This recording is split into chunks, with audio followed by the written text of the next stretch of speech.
Le journal de 8h sur Europe 1, Fanny Marceau. Bonjour Fanny. Bonjour Dimitri, bonjour à tous. Ne rien lâcher, voilà le mot d'ordre des syndicats agricoles ce matin après le vote de l'UE vendredi en faveur du traité de libre-échange avec les pays du Mercosur. Ils ont renforcé leur mobilisation. Barrage filtrant devant le port du Havre depuis samedi et barrage au sud de l'île sur l'A1, l'axe routier le plus fréquenté de France. Une soixantaine de tracteurs qui klaxonnent, vous l'entendez, le flic de Beverly Hills. Bon, il ne manque pas d'humour. Près de 200 manifestants bloquent le péage de Fresnes-les-Montauban pour contrôler la provenance des denrées dans les camions de marchandises. Écoutez les explications d'Olivier Sénéchal, c'est le coprésident de la coordination rurale. Là, on le fait au niveau de ce péage dans le sens Lille-Paris, parce que c'est dans ce sens-là que circulent tous les produits alimentaires qui viennent des ports de Rotterdam et d'Anvers, à direction de la France et du sud de l'Europe. On a bloqué un camion qui sera contrôlé donc à 8 heures par les douanes. Le chauffeur ne veut pas déplomber son camion. Sur les documents de transport est noté qu'il transporte des avants et des gorges. Pour moi, ça doit être du porc. Et dans le même camion, c'est noté qu'il transporte des sapins de Noël à 2 degrés dans un frigo. Donc on veut voir ce qu'il y a là-dedans. Il y a de ça une dizaine de jours, on avait déjà fait des contrôles. On était tombé sur de l'ail chinois et donc en fait, à ce moment-là, on n'avait pas les douanes avec nous. Olivier Sénéchal, joint ce matin pour Europe 1 par Christophe Bordet. Autre blocage au long cours, celui-là, sur l'A64 à Carbone, près de Toulouse. Voilà un mois aujourd'hui que les ultras emmenés par Jérôme Bail y ont garé leur tracteur. Bonjour Charles L'Huillier. Bonjour Fanny, bonjour à tous. Vous êtes le correspondant d'Europe 1 en direct aux côtés de ces agriculteurs déterminés, on peut le dire. Ils n'ont pas l'intention de baisser la garde, Charles. Oui, c'est vrai qu'ici, un véritable lieu de vie a été mis en place depuis un mois. Un chapiteau a été édifié sous un pont au milieu de l'autoroute, une autoroute complètement coupée à la circulation. Un dortoir et une cuisine ont même été aménagés sur la bande d'arrêt d'urgence. L'objectif, résister, tenir un maximum de temps, assure Philippe. Il y a toute une logistique qui se met en place. Il y a un chapiteau. Là, c'est le QG où c'est qu'on traite du dossier, qu'on travaille sur les différents ateliers, qui fait office la nuit de dortoir également. Nous, on est toujours déterminés, comme les irréductibles gaulois, et on ne peut pas laisser crever l'agriculture et nos agriculteurs. Un combat percuté ces derniers jours par une actualité marquée par les très probables accords du Mercosur, mais cela n'entame en rien la détermination de Thibault. Il est là depuis le début. Aujourd'hui, ça fait un mois à 1 heure près que nous sommes sur cette autoroute. On ne bouge pas d'ici tant que nous on n'a pas de réponse à nos revendications. Là. Pour l'instant, nous, il n'y a pas que l'histoire du Mercosur, il y a l'histoire de la dermatose. C'est ça qui est terrible. Voilà, car les agriculteurs ici semblent un peu résignés au sujet du Mercosur. Leur nouveau combat concerne la dermatose et la fin des abattages massifs dans les cheptels bovins. Puis notez que cette nuit, un feu a été signalé ici. Une cinquantaine de ballots de paille ont été incendiés. Personne ne connaît pour l'instant l'origine de ce feu qui pose évidemment question en cette date anniversaire. Merci Charles L'Huillier en direct du barrage agricole de Carbone sur l'A64 pour Europe 1. À noter qu'une centaine d'agriculteurs établis depuis vendredi sur l'autoroute A63 à Bayonne a levé le barrage de son côté dans la nuit après des négociations avec le préfet. Concernant le traité UE-Mercosur, Sébastien Lecornu rappelle que la France assume de dire non, un non qu'Emmanuel Macron a longtemps hésité à affirmer. Oui, c'est ce que dénoncent le RN et la France Insoumise. Ils ont déposé 2 motions de censure contre le gouvernement. Ils seront des motions qui seront examinées mercredi. Les socialistes assurent qu'ils ne les voteront pas. Le RN qui va vivre une semaine cruciale en vue de la prochaine présidentielle. Oui, l'inéligibilité de Marine Le Pen va être examinée en appel à partir de demain. La chef de file des députés RN va être rejugée avec 11 autres personnes pour l'affaire dite des assistants parlementaires du FN, accusés d'avoir payé entre 2004 et 2016 des collaborateurs parlementaires du parti avec l'argent du Parlement européen.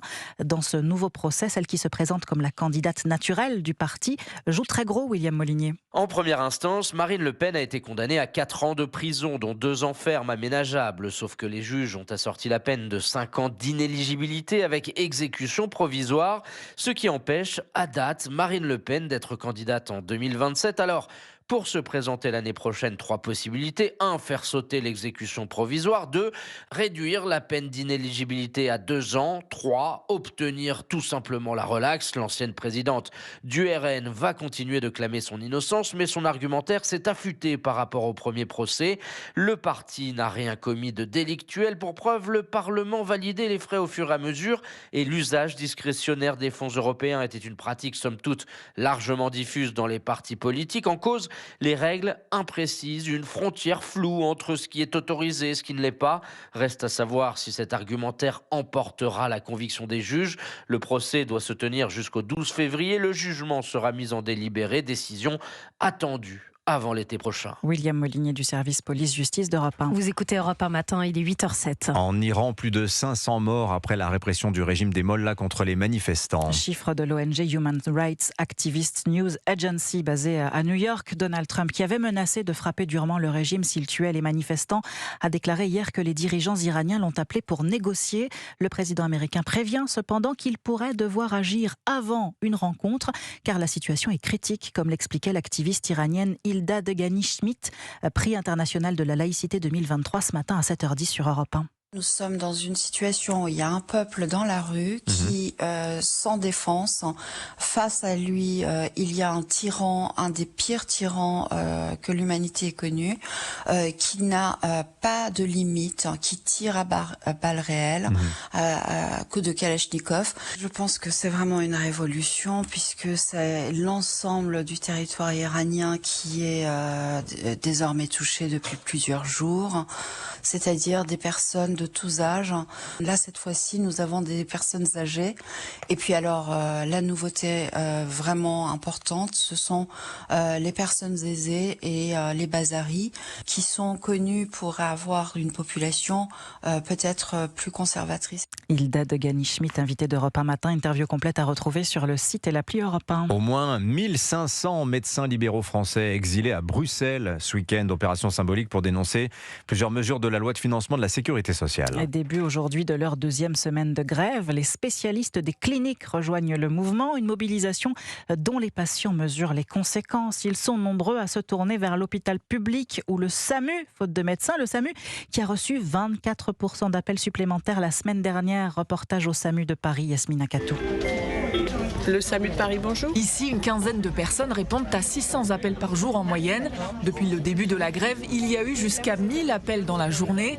La moitié pour des raisons de médecine générale, explique ce médecin de la permanence des soins du SAMU de Paris. Ça peut être la grippe, il y a aussi les infections autres hivernales, peut-être que les gastro-entérites, etc. Les patients nous disent surtout que leurs médecins traitants ne sont pas disponibles, qu'ils sont en grève. Et on n'est pas plus de médecins régulateurs, ce qui fait que les gens attendent de plus en plus. 15-20 minutes quand même d'attente. Faute de médecins disponibles à domicile, le SAMU a dû envoyer de nombreuses ambulances pour récupérer des malades, ce qui a encombré les urgences.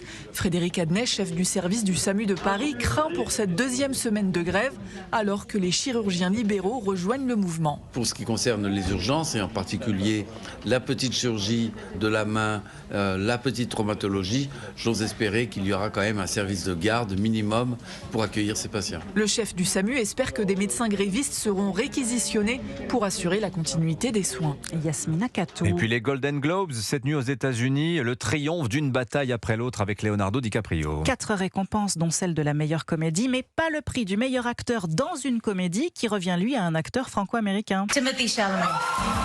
Timothée Chalamet, sacré pour son rôle de joueur de ping-pong à l'ambition insatiable dans Marty Supreme. Marty Supreme, c'est à voir en France, en salle, le 18 février. Merci beaucoup Fanny Marceau. C'est le plus jeune acteur de l'histoire à recevoir cette récompense. C'est quand même pas rien. Cocorico. Ouais, yes. Merci Fanny Marceau. Dans un instant, Manon Aubry est l'invitée d'Europe 1, 8h10. 7h, 9h, Europe 1 matin.